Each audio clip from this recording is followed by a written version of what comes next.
How to Become an Audio Engineer, brought to you by JobSearchChannel.com.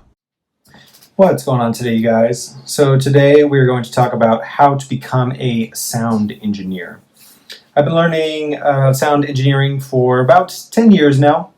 I got started because music has always been a major passion of mine. I started off as a singer and guitarist. I was playing in bands, doing the whole touring thing, and I just kind of wanted to get in on the other side, the more technical side, just to see what production and engineering were all about.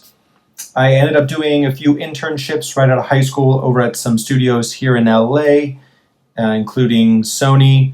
I also did one over at this place called East West Recording Studio out here in Los Angeles, for any of you who know where that is. I currently work as a producer, composer, and engineer now at a sync music studio out here in Los Angeles.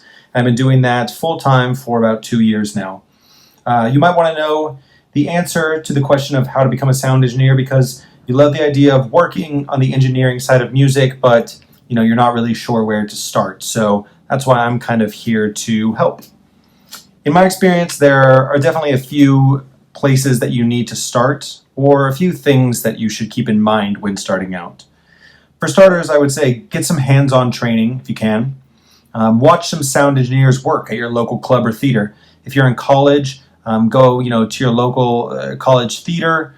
Maybe if there's a venue on your college campus, that's a great place to go. Even if you're not, going to a local venue in town, local bar where there's live music, and just watching the sound engineer work can be extremely helpful. I mean, I've learned more in my time shadowing other engineers than I did sitting in a classroom or sitting watching videos online. Being there and being in the moment is extremely helpful. See what you can do for them, if anything. Even if they say no, just ask if you can just shadow them and watch without getting in the way, of course, because you don't want to be the pest. Also, I would recommend trying to get an internship at a recording or production company of some sort. You'll likely have to start for free, but that's okay. It's kind of the MO a lot of the time.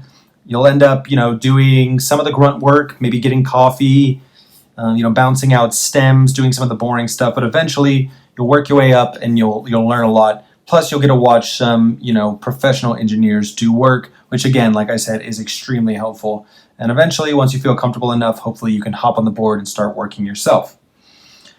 I would say if you can, maybe try and get an education of some sort as well. Either you can go to college, go to university, or some sort of specialized technical university to learn about engineering, learn about music production, audio engineering, etc.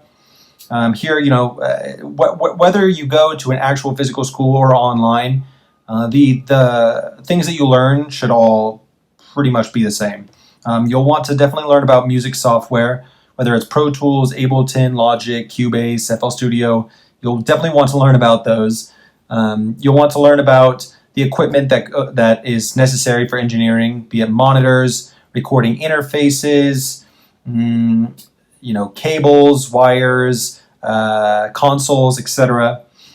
And then definitely get a better understanding of basic electrical safety, because that is very important when you get into the world of engineering. What's the difference between an XLR and a quarter-inch cord? What voltage does an amp take versus another one? You'll need to understand these things if you're looking to be a professional. So yeah, that's pretty much it. If you guys have any other questions, be sure to check the description to get in touch with us. And good luck on your journey to become a sound engineer. All right, take it easy.